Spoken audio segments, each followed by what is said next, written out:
Почитувани гледачи, ви посакувам добре дојде во третата ТВ дебата, која што се однесува на специфичната кампања наречена "За луѓето се работи". Во оваа трета ќе зборуваме и ќе сумираме за се она што претходно беше кажано. Всушност, во делот кој што треба да ви го објасниме сега, а откако зборувавме и со експертите и со градоначалниците кои говореа за зачувувањето како процес и како план за воиднина, денеска со нас во студиото се представници на граѓански организации, како и представник на програмата за развој на Организацијата на Обединетите нации или попозната меѓународно како UNDP. Тие се носители на повеќе проекти кои работат во областа на зачувувањето и би говореле за акциите што треба да се направат во тој правец. Затоа, за да не губиме многу време, би започнал веднаш со представувањето на моите денешни гости. Со дамата од мојата лева страна ќе започнам. Господјата Робертина Брајановска, која е директорка на Канцеларијата на Македонското еколошко друштво. Добре дојдовте. Добро вечер. Благодарам за поканата. Веднаш до неа Методија Саздов од Македонскиот зелен центар. Добре дојдовте. И Димитрија Сековски, како менаџер на проектот за заштита на Преспанското езеро од UNDP. Добре дојдовте. Добре најдов. Ќе започнеме со вас, Димитрија, доколку дозволите. Во претходната дебата која што ја имавме досега, дознавме дека со вашиот проект за зачувување на Преспанското езеро се постигнати одлични резултати во минувањето на приоритетите во општината и заеднички успеавте за неколку години да имате значителни резултати. Ќе може ли да објасниме малку подетално и малку повеќе од тоа како се одвиваше всушност процесот и што постигнавте? Така. Станува збор за повеќе годишна неколку милионска програма финансирана главно од Швајцарската агенција за развој и соработка, која што имаше за цел да го подобри еколошкиот статус, како што кажуваме, на овој значаен, глобално значаен езерски екосистем, спроведувајќи низа на мерки во главните сектори кои влијаат или се засегнати од управувањето со водите на некој начин, но и инвестирајќи во обновувањето на некои значителни елементи на пределот кои што се одговорни, да кажеме, за одржување на целокупниот еколошки интегритет, како што се блатни системи, крајбрежни појаси и така натаму. И сите тие мерки заедно, после неколку години, веќе повеќе од една декада, придонесоа на домерливо подобрување на состојбата со водите во рамките на сливното подрачје, на реките, на самото езеро и така натаму. За да може сето тоа да го спроведеме, уште повеќе да го одржуваме на подолг рок, многу се инвестираше во капацитетите на локално ниво, пред се тука мислам на општината Ресен, но и сите други бројни институции на национално, локално ниво кои имаат одредена надлежност околу управувањето со водите, со другите природни ресурси. На тој начин воспоставивме еден систем на управување со ова подрачје, со целокупното сливно подрачје, во рамките на сливното подрачје, со заштитените подрачја, кои што придонесува постепено кон редуцирање на тие притисоци врз екосистемот и обезбедува одржливост на некои вистина маркантни резултати кои што се постигнати во текот на изминатите години. Проблематиката на управувањето со заштитените подрачја, тука ја гледаме низ два процеса. Тоа е воведувањето на систем за управување со паркот на природа Езерани и споменикот на природа Преспанско езеро, кои што се први примери во државата, кои што како заштитени подрачја се делегирани на управување на општина Ресен и благодарение на целокупната оваа поддршка ние дојдовме до ситуација кога една општина која имаше, да кажеме, многу мала или маргинална улога во управувањето со животната средина во целина, стана главен играч на локално ниво и служи како многу позитивен пример во таа насока. За таа цел потребно е инвестирање многу во знаење, во капацитети, во посветеност, во верување во каузата на заштитата на природата и така натаму и барање на разноразни иновативни алтернативни решенија за обезбедување на финанси, бидејќи финансиските инструменти, или постојаното финансирање очигледно е еден од главните, да кажеме, пречки за поефикасен систем за управување со заштитените подрачја во државата. Па спремни сме да дискутираме, да ги презентираме тие примери и искуства. Слободно тоа може да го направиме и ќе имаме можност во текот на оваа ТВ дебата. Мене ме интересира, господине Саздов, каква е генералната перцепција за заштитените подрачја, да завлеземе во тоа, па потоа ќе се префрлиме кај вас со подеталности. Па генерално можам да кажам дека општина Ресен е само добар пример. Нема многу добри примери, на жалост. Зашто е тоа така? Кога ќе кажете заштитени подрачја во Македонија, ќе кажете некој обичен граѓанин, да, ќе каже постои национален парк, Маврово, Пелистер, што друго. Значи тој нема да знае да ги дефинира овие подрачја или кои се тие да ги да укаже кои се. Значи постојат повеќе категоризацијата, има национален парк, да, меѓутоа постои други видови на заштитени подрачја, споменици на природа, паркови и така натаму. И тука има една бариера, една граница која што граѓаните едноставно не се информирани, не ги познаваат, нема кој да ги едуцира. Сега се сведува на граѓански организации кои што ја подигнуваат свеста на локално ниво сепак. Некои работат на национално ниво, повеќе за оние погорливи или поголеми заштитени подрачја, работат за да подигнат јавната свест. Господи Брајановска, во делот кога веќе зборуваме за подеталности околу се претходно и наведено и од страна на господинот Сековски и господинот Саздов, ме интересира може ли да споделиме за тоа кои се вредностите на заштитените подрачја за науката, но и за населението? Веќе започна нешто Методија да објаснува околу вредностите на заштитените подрачја. Значи, зборуваме за подрачја кои што ги ставаме под заштита во различните категории и согласно тоа дефинираме одредени цели на заштита. Може да се работи за зачувување на значајни растителни животински видови, кои што се ендемични или кои што се загрозени, кои што се од национално значење или видови од европско значење, но исто така изборуваме за заштита на екосистемите, нивно одржување во една здрава состојба, за да можат тие да ги обезбедуваат услугите, значи да ги даваат своите услуги на луѓето. Екосистемските услуги се многу битни, најчесто не можат многу лесно да се измерат или воопшто не можат да се измерат, но како што кажа Мето, луѓето понекогаш не се ни свесни за тие услуги кои што им ги нудат екосистемите. И она што е многу битно, да речеме, за Брегалничкиот регион, зборуваме и за заштита на пределите. Пределите во тој дел се особено карактеристични, бидејќи се настанати со долгогодишна интеракција на човековите активности во природата. Традиционалните начини на одгледување, традиционалните начини на сточарење, всушност оставаат еден специфичен белег и тоа е нешто со кое што треба да се заштити и во иднина. Токму заради тоа велиме дека едно заштитено подрачје, да, од една страна овозможува заштита на биодиверзитетот, но дава огромен број придобивки и за луѓето.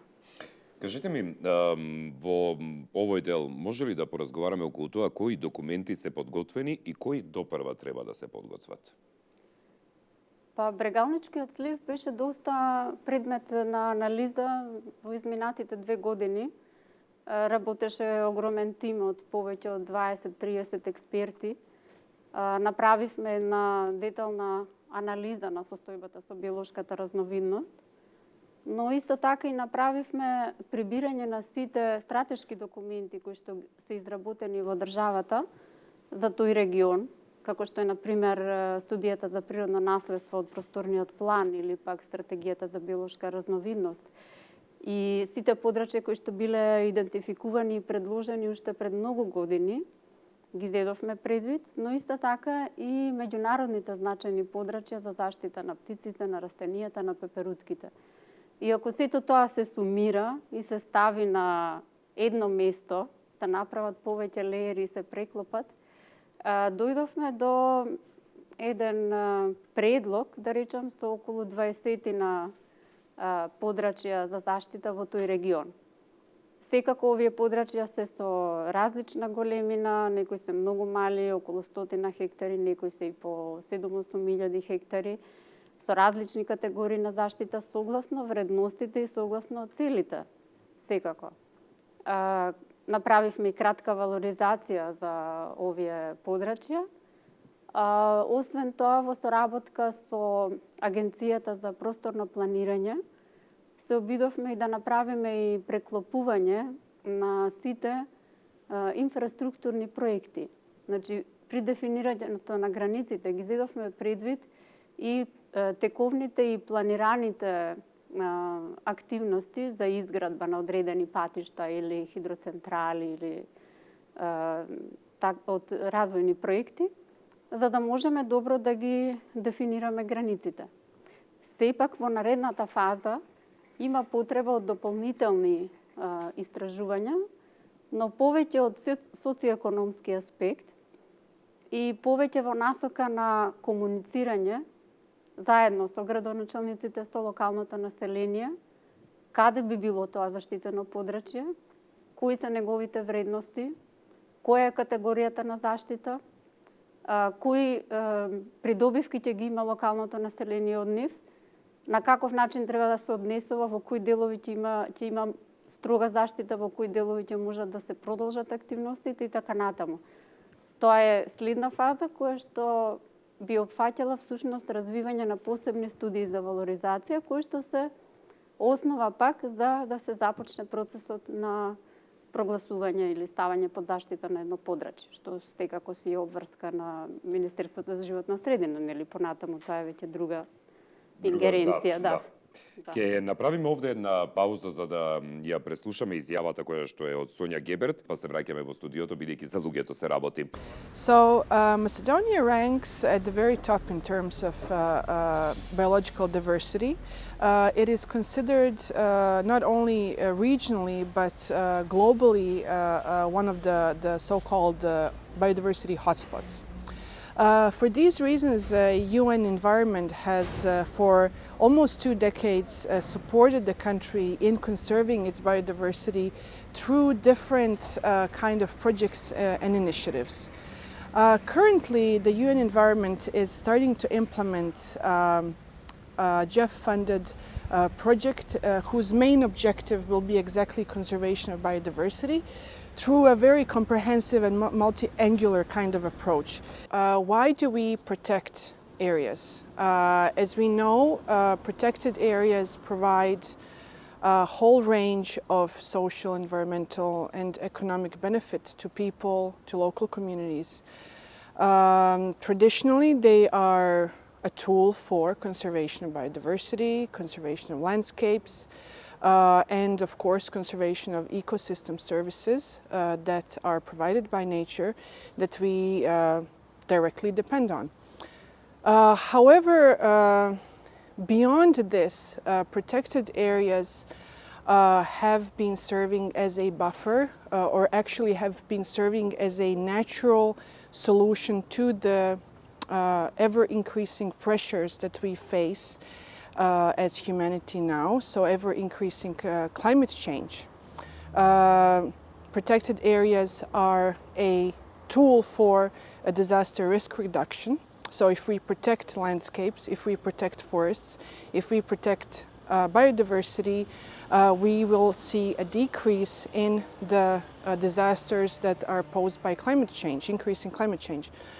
1/3 of the world's largest cities get clean water from protected areas. It provides so the basics that we depend on: clean water, clean air, biodiversity, biological resilience, medicine, and a number of other services. So why do we need protected areas? We need them for life's sakes. We need them to be able to sustain our needs as human beings. It is crucially important to involve the local communities and all relevant stakeholders in management of protected area. Protected areas in some ways, especially in the developing countries, have been seen sometimes as an economic burden to the country. In order to avoid these kind of scenarios, it is crucially important that the local communities are involved and are an integral part of the protected areas. And that their activities are a part of the functioning system social, environmental, and economic functioning system of the protected areas. That the local communities are provided the alternative means to economically sustain themselves, be it fisheries, agriculture, ecotourism potential that is very high and developing, be it pharmaceutical industry, alternative medicine industry, or be it research institutes that do research in the protected areas. Another angle to this is that half of the world's population today is below 25. It is crucial that we teach the younger generations that protected areas, conservation of nature, conservation of biodiversity, conservation of landscapes will conserve our own well-being of the humanity, that we depend directly on clean water, we depend directly on clean air, on intact landscapes, on the provisions that forestries provide, on the provisions that a clean, well-managed, normal ecosystem provides. Македонско еколошко друштво преку проектите кои што ги спроведува во Осоговскиот регион досега има вклучено многу стейкхолдери и невладини организации од регионот. Најглавно ги вклучуваме во активности кои што се поврзани со проектите кои што се спроведуваат таму, како што е, например, мониторинг на дел од видовите, како, да речеме, крупните месојадни животни или нивниот плен, и заедно, например, со локалните ловечки организации, ловџи, поставуваме опрема за мониторинг. На тој начин тие и се вклучуваат во самиот мониторинг и добиваат информации кои што после би им користеле за популаризација на природното богатство на планината. А секако ќе бидат еден важен стейкхолдер во иднина, кога тоа подрачје ќе се заштити, ќе можат тие на своја рака да го продолжат мониторингот и да прибират важни податоци кои што ќе бидат важни за управувањето на тоа подрачје. Исто така, Македонско еколошко друштво спроведува мали грантови или мали пилот проекти заедно со локалното население. На тој начин го вклучува непосредно, значи локалното население со цел тоа подобро да се запознае со, пак ќе кажам, природните вредности на подрачјето, да ги зајакне капацитетите за институционална соработка, за организација, водење на проекти, аплицирање на проекти и да се стекне со искуства кои што во иднина ќе бидат потребни за менаџирање и управување на тоа подрачје. Затоа што најчесто управителот, кој што би управувал со едно големо заштитено подрачје како што е Осоговскиот регион, не би можел да има капацитети за комплетен и целосен мониторинг на тоа подрачје. Затоа е неопходно вклучување на што поголем број на поединци и организации од крајот па и на ниво на Македонија. Назад во студиото на За луѓето се работи токму за оваа специфична кампања и за се она што опфаќа таа во оваа трета дебата каде што сумираме на се претходно кажано, односно во првите две. Во продолжение би сакал господине Саздов од Македонскиот зелен центар со вас да поразговараме за тоа како може да се вклучат всушност граѓаните поддржувајќи ги овие процеси, но и како граѓаните би можеле да направат самите тие промена во сето ова. Односно да се почувствуваат важни и да им дадеме можеби некаков поттек и идеја да го сторат тоа. Така. Па најпрво би сакал да се надовезам на претходната изјава на Робертина во однос на документите. Ние сме во фаза на подготовка на еден документ кој што всушност ги вклучува пасиштата во Брегалничкиот регион.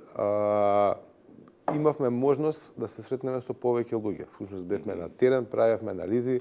Секогаш кога идете на терен ги среќавате луѓето и разговарате за секакви теми. За тоа како било, како сте очареле, колку се запознаени со областа, со регионот, со некои од конкретните заштитени подрачја. Сваѓате дека не сум доволно информирани, за оно што го кажав и јас пред малку и Робертина, не се знаат вредностите. Сега треба некој да им ги презентира тие вредности. Значи, тоа мора да биде некој од надвор, не може да биде локален. Локалниот човек може само да ја повезе некоја приказна со заштитеното подрачје, кое што всушност понатаму ќе може да се развие во некаква си кампања, во некаква комуникација и така натаму. Значи, пред се, дали е тоа валоризација се прави, како што кажа Робертина, да се знаат кои се вредностите. Кога ќе ги знаете вредностите, им ги презентирате на граѓаните. Значи, вие мора да ги вклучите граѓаните, затоа што тие се случило во повеќе наврати, не само за заштитено подрачје, за други проекти кои што со сила сака, не со сила, него едноставно доколку ја исклучите јавноста во донесување на одлуката, дали за било тоа за заштитено подрачје за прогласување, репрогласување, и тие кои се незапознаени ќе се направи еден вакуум каде што они едноставно нема да бидат ваши соработници на терен. А тоа е најважно кога сакате нешто да направите добро. Значи, мора да ги информирате за што станува збор и тие мора тоа да го разберат. Значи, мора да ги разберат тие вредности и заеднички всушност да направите иницијатива. Значи, иницијативата секогаш е нешто заедничко и нешто добро и таа е за пример. Секогаш луѓето сакаат да следат добар пример.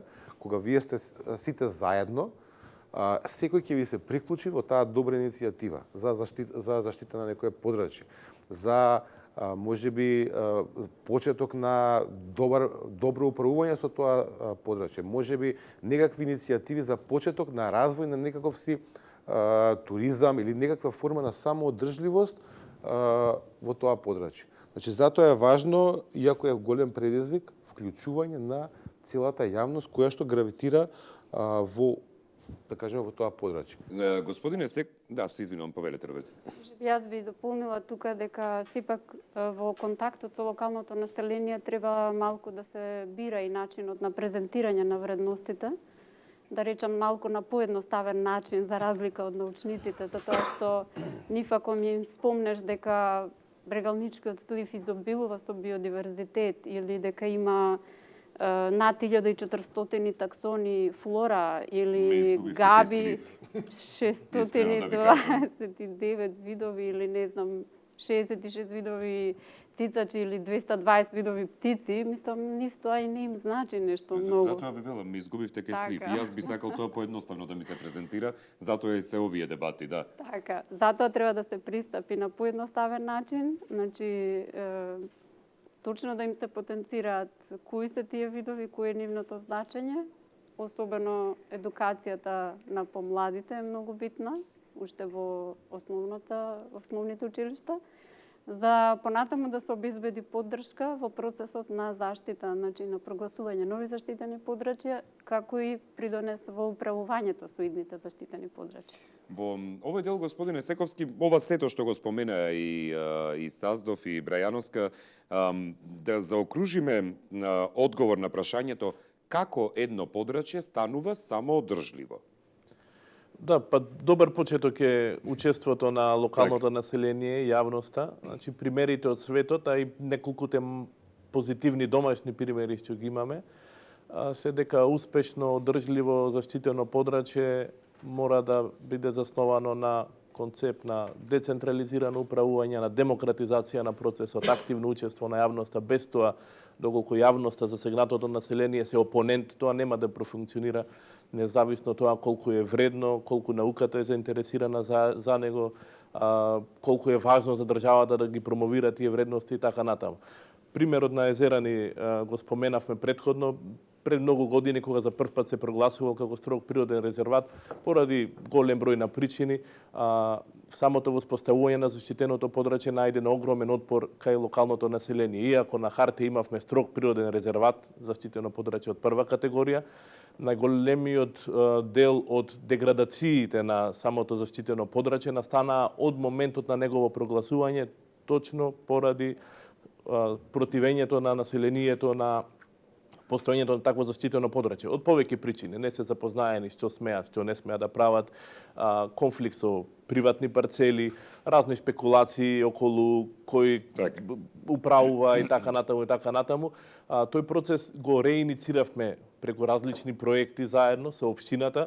Дојдовме до ситуација кога на многу жешки дискусии меѓу научниците, управувачите и локалното население сме преговарале, сме ги цртале заедно границите на заштитеното подрачје. Науката има една основа, едно мислење, ова е вредновано, имаат локалното население своји аргументи, зашто нешто е повеќе важно или помалку важно. Значи, ги прецртувавме буквално границите. Категоријата на заштита беше спуштена заради локалниот контекст. Не можеме насила да наметнеме ние некој многу висок степен на заштита. Зоните исто така се исцртуваат. Тука е премногу приватно земјиште, многу голема важност.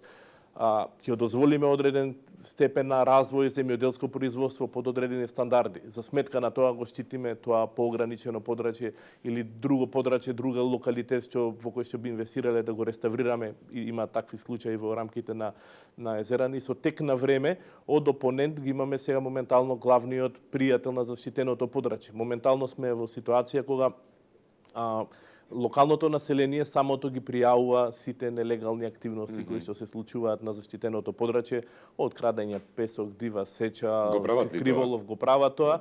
За среќа, во смисла на децентрализацијата, управувањето беше доделено на општина Ресен, која е многу совесна и одговорен управувач, морам да потврдам во оваа прилика, со своја ренџерска служба. Во рамките на ренџерската служба има представници од локалното население, своји луѓе, кои веќе навлегувањето на туги интереси, бизнис, краткорочни, економски и така натаму го гледаат како закана за целокупниот регион, и извештаите и сознанијата наши од терен кажуваат дека овие нелегални активности се сведени на минимум, скоро и да не постојат за многу кратко време. Токму заради тоа што локалното население конечно не дека не ги знаело вредностите, но се чувствува дека биле дел од процесот, дека е нивно и го гледаат бенефитот од сето тоа заедно. Така што, да кажеме, од население кое што на времето може би иницирало, не знам, пресушување на блатото своевремено, сега активно учествува во обновување на тоа блато во рамките на паркот на природа Езерани, не затоа што блатото е важно за биодиверзитетот, многу повеќе бидејќи блатото представува и филтер на загадувањето што најголемата притока на Преспанското езеро, голема река, го носи. Значи, ние имаме процес, мислам дека е прв официјален реставрацијски, така наречен проект во државата, што потребни беа нели неколку години, но сега го спроведуваме буквално со самото население. Исто тоа е како да градиме, не знам, пречистителна станица во рамките на вливот на најзагадената, да кажеме, река на Преспанското езеро. Значи, тие работи нема да може да се случат доколку локалното население не е соодветно вклучено од најраните фази, од првата идеја дека нешто треба да се заштитува, мора да се најдат начини, мора да се разбере тој културолошки контекст, нивните традиции, обичаи, врската нивна со заштитеното подрачје. Не може преку ног некој да им забрани да се движат негде или да и користат ресурсите од тоа подрачје, но има начини на кои што може да се воспостави таа рамнотежа и има за среќа позитивни примери од светот. Во овој контекст, бидејќи се спомена, значи, и по однос на приватните земјишта и на државните земјишта, во претходни, например, ние во претходната дебата зборувавме со градоначалниците за прекогранични соработки и слично. Може ли, госпоѓо Брајановска, во тој дел да позборуваме околу делот за тоа како се поврзуваат заштитените подрачја, за да се обезбеди, да речеме, слободно движење на животните? Така. Бидејќи животните искрено не прават граница дали ова твој имот или е мој имот, или ова ваша држава или е наша држава. Точно, а не можеме да воспоставиме доволно големи заштитени подрачја за да може тие во ред националниот парк Маврово е особено доста голем, но и за него би рекле дека е недоволен да обезбеди.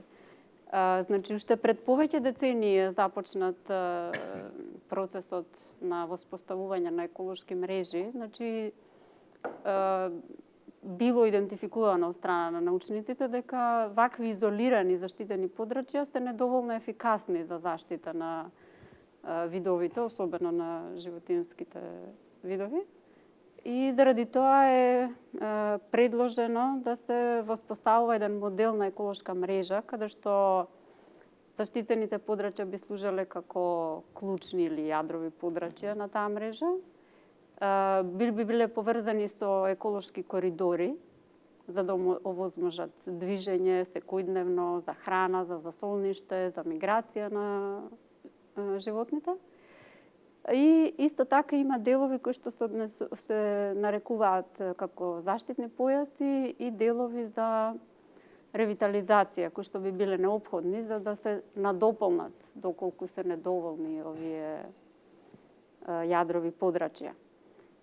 Една таква еколошка мрежа, позната како Национална еколошка мрежа во Македонија или МАКНЕМ, беше развиена уште во 2010-2011 година, каде што како закрилен вид беше земена кафеавата мечка. И секако истата го опфаќа и делот на Источна Македонија, односно Брегалничкиот слив. И многу е битно овие коридори најчесто се поврзани со некои карактеристични живеалишта, да речеме може да биде појас од некоја шумски појас, да речеме. Може да биде мозаик од неколку различни живеалишта, шумски тревни заедници. Може да биде, например, доколку се работи за земјоделски површини, па да се остават медите, да се надополнат со некои дрвенести видови, за да се овозможи на животните тука да најдат заштита, храна, да направат гнезда и така натаму.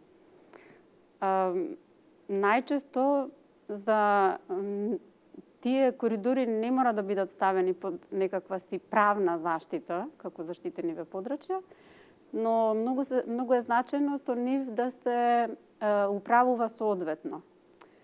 И соодветни мерки за управување всушност би требало да се вградат во плановите за управување, да речеме, со шуми, така да ги спроведува, например, јавното предпријатие Македонски шуми, или да им се посочи на локалното население кои што традиционално си ги обработуваат своите ливади, ниви, не знам што, па да ги одржуваат медите, да не ги сечат дрвата, да не се ствараат огромни површини под интензивни земјоделски култури, огромни површини под, не знам, жита или лози или не знам што, сепак за да може да се обезбеди одржување на биодиверзитетот. Во спротивно, монокултурите се многу сиромашни со биодиверзитет.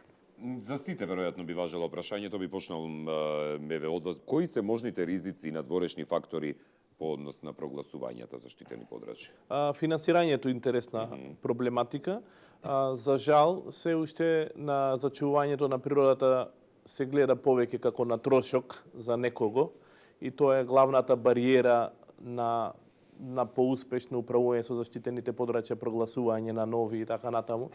Но малку е тука превртена, да кажеме, реалноста, кога зборуваме за трошоци или економски ефекти од заштитата, треба да зборуваме повеќе за кои трошоци, кои добивки сегашни и идни. Треба да си одговориме себе си зарем толку повеќе ја цениме сегашноста од иднината, па сега одиме на краткорочни добивки за сметка на некоја жртва што некој треба да ја сноси. Тоа е едно, а друго е распределбата, дистрибуцијата на добивките и на трошоците. Ние можеби немаме интерес да заштитиме некое подрачје затоа што, не знам, има бизнис со дрва, но тој бизнис, добивките од тој бизнис може да бидат сконцентрирани на многу мала група на луѓе, а ефектите од загрозувањето на тоа подрачје може да ги чувствува целата држава. Сече шумата, зголемена ерозија, ни се засипуваат езерата, акумулациите, ни иницираат други процеси, се уништуваат коридорите, хабитатите и така натаму и така натаму. Значи тие две прашања, ако се најде одговор на тие две, веќе не постои толку силна граница помеѓу она што е заштита на животна средина, зачувување на природата и некоја си економска логика. Има примери каде што самата заштита може да донесе развој, може да донесе прогрес, може да донесе развивање на повибрантни заедници кои што ќе живеат благодарение на постоењето на тоа заштитено подрачје. Има бројни алтернативни начини на финансирање. Ние кога зборуваме за финансирање секогаш мислиме на буџетот државен, локален и така натаму, но има примери каде што може да се обезбедат методи, ги спомена локални производи, локалното население продава некои услуги, затоа сепак си бара некој систем, но има и алтернативни други начини. Општина Ресен, да кажеме, со работа на проекти на енергетска ефикасност, успева да заштеди пари на нафта и на струја што ја користеле пример за загревање на општинската зграда и тие средства ги насочи кон спроведување на мониторинг програми за Преспанското езеро и функционирање на заштитеното подрачје Зеране, да кажеме, или примена на биомаса. Но сепак тука треба да биде присутна и политичката волја, препознавањето на моментот и така натаму. Не само тоа, туку и капацитетот на субјектот за управување. Всушност, Така, да. општина Ресен имаше голема среќа, да речам, долги години да добива разноразни финанси и големи поддршки преку UNDP. Во секој случај и за новите заштитени подрачја треба многу да се внимава кој ќе се назначи за управување на тоа подрачје, дали ќе биде општината, дали ќе биде некое заедничко тело за управување, па дури некаде управуваат и шумските предпријатија, например Македонски шуми можеби ќе може да управува со некои помали подрачја доколку се работи за заштита на одреден шумски значено шумско живеалиште.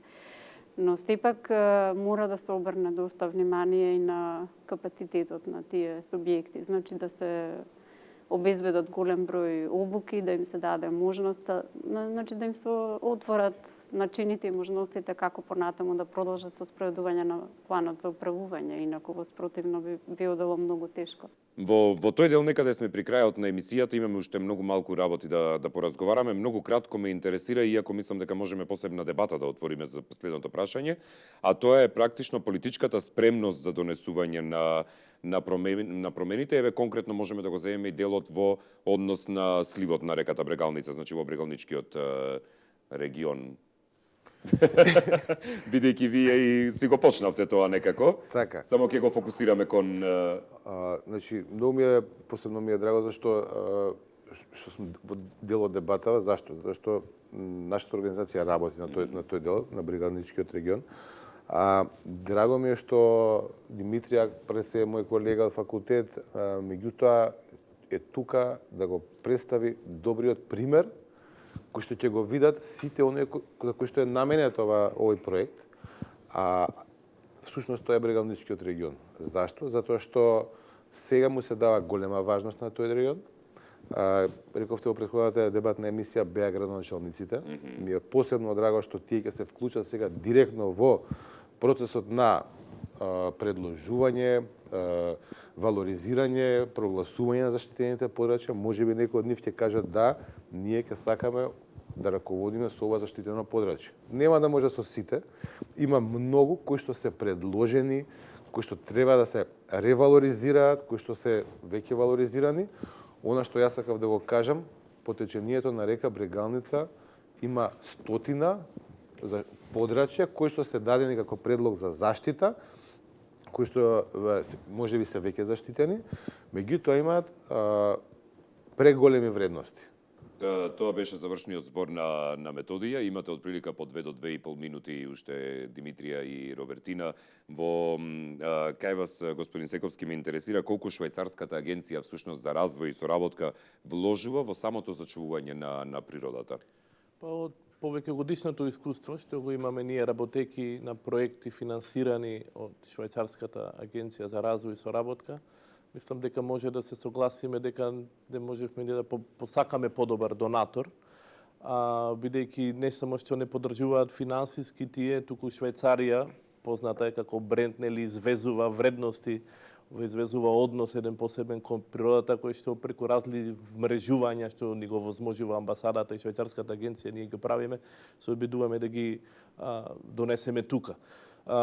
Станува збор за луѓе што ги препознаваат некогаш неколку чекори пред нас, како да кажеме представници на локални организации тука што работиме и постепено ги финансираат полека тие активности, паралелно финансирајќи пилот проекти за да се видат некакви се ефекти, но инвестирајќи во капацитетите. Како што растат капацитети, одиме на се покрупни, покомплексни потфати, бидејќи на комплексните предизвици во реалноста можеме да одговориме ние само со вистина комплексни, интегративни проекти. Така што станува збор за многу сериозен донатор, огромна база на знаење што има и треба да бидеме благодарни на тоа и се надеваме дека ќе го задржат нивниот интерес за Македонија. поради сличностите на екосистемите и така натаму, меѓутоа и други врски кои што ги имаме и нашите сознанија се дека ќе продолжат и во наредните години да поддржуваат вакви слични програми и иницијативи. И за крај, кај вас останува госпоѓа Брајановска, бидејќи за луѓето се работи. Може ли практично овој циклус на ТВ дебати да го заокружиме со одговорот на прашањето придобивките за граѓаните? Кратко околу целото тоа. Така. Па граѓаните во секој случај ќе имаат придобивка од сите заштитени подрачја, особено што во Брегалничкиот регион сега скоро и да нема, односно има неколку кои што се незначителни. Тие живеат во природата и со природата. Таму со години создавале едни предели кои што се карактеристични за регионот. Сите овие заштитата на сите овие подрачја ќе им обезбеди добри услови за живот понатаму, но ќе им обезбеди можност за некои дополнителни приходи, особено доколку зборуваме за брендирање на некои локални производи, доколку зборуваме за развој на екотуризам, зборуваме за туристи кои што се интересираат за различни видови, дали за птици, за пеперутки, за одредени предели кои што сакаат да искусат малку поинаков одмор отколку од оние што се покрај море и што се поврзани со масовниот туризам. Но исто така ќе им обезбеди полесен живот заради полесно справување со сите природни непогоди, со различни поплави, со различни, да речам, и климатски промени, така натаму и така натаму. Многу ми е мило што овие активности кои што започна во изминатиот период, успеавме да обезбедиме голем број податоци за биодиверзитетот таму. Сето тоа го споделивме со градоначалниците на локално ниво во повеќе наврати. Им ги презентиравме нашите предлози за тоа кои подрачја се значајни и кои би требало да се стават под заштита. До сега барем имаше поддршка од нивна страна, но од друга страна сум благодарна и за поддршката што ја дава швајцарската влада, за всушност што ќе продолжи понатаму да финансира во овој регион, за да може процесот кој што започна сега веќе да има конкретен резултат, затоа што, како што кажавте, сепак за луѓето се работи. Ви благодарам многу на тројцата што бевте дел од оваа ТВ дебата, особено со детали и работи на кои прашања што одговоривме, а се многу голем дел интерес на нашите гледачи. Ви посакувам успех во понатамошната работа и Илија во делот на постигнување на зацртаните планови и цели кои ги имате. Благодарам. Благодарам. Почитувани гледачи, јас вам ви благодарам што бевте дел од овие 3 ТВ дебати кои ги правевме по однос на кампањата За луѓето се работи. Како што востановивме практика и во првите 2 емисии, така и во оваа трета. Ке ја завршиме со информативно видео кое секако е од интерес и кој, да ви кажам искрено, мене ми се можеби еден од најомилените делови на овие 3 емисии. Затоа останете со За луѓето се работи, следува информативното видео, а ние се одјавуваме од студиото. Од нас пријатно.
Музика